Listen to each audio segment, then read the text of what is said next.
of the third generation formula is not an all of a sudden event that occurred last week or last month. The discussion on the revenue sharing formula has been on for the last 2.5 years.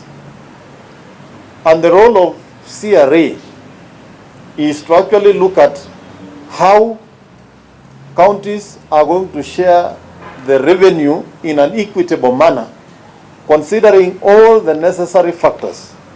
Secondly, let us also appreciate that for CRA or even the Senate Finance Committee to arrive at a formula, they must rely on reliable statistical figures. And in this case, we are saying the figures CRA, the Finance Committee of the Senate are relying on are actually figures that were generated through the 2019 population and housing census. If at this point in time, as a country, we are debating on whether to adopt the third generation formula or stick with the second generation formula, there are a few things that we cannot sweep under the carpet. Number one, we cannot then use statistics of 2009 in the second formula. Then we would be saying, even if we are to apply the second generation formula, then we must lift the population statistics of 2019 population and housing census. We must lift the poverty index of 2019 population and housing census and all those other factors and apply in the formula. And I can tell you this, that if the statistics of 2019 is applied on the second generation formula, then more counties are actually going to get a reduction. And the reduction will even be more drastic for those counties that feel they are a little bit oppressed with the third generation formula. I agree as Kenyans and as leaders that sometimes it is important to divorce politics from development and also politics from figures with facts. No amount of political politicking will change the population size of Kenya. The poverty index in this country, in every individual county, cannot be altered by the politics of today or politics of succession or presidency in the future. I want to take this opportunity to appeal to His Excellency the President, to Right Honorable Raila Odinga, to the Deputy President, to Kalonzo Musyoka, and all other political presidential future aspirants, that let us not whip senators or the nation as per political persuasions of the future.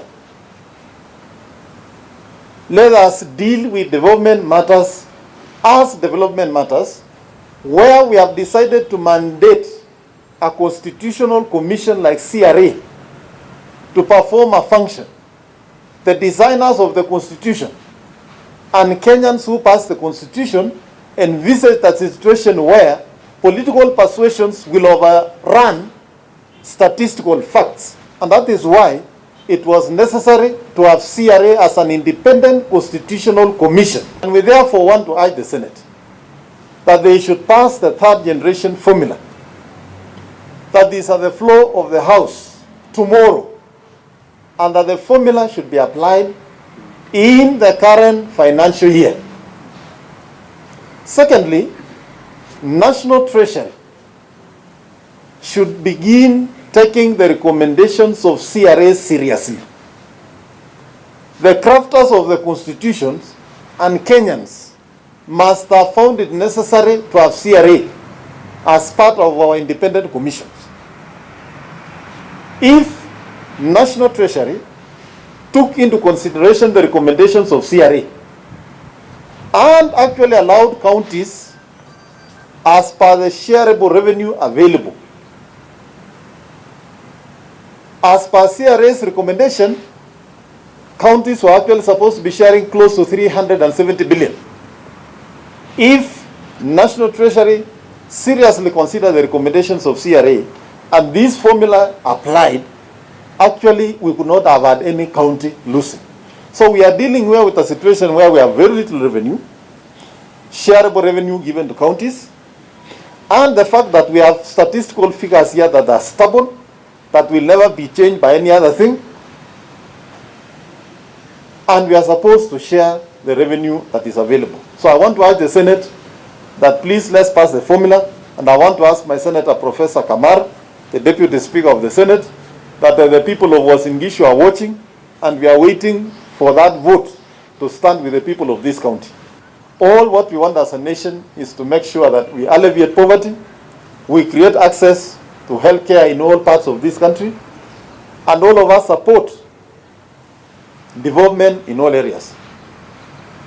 Finally, we have counties like us here in Eldoret, Nakuru, Kisumu, Mombasa, Nyeri, Kiambu, with very huge urban population.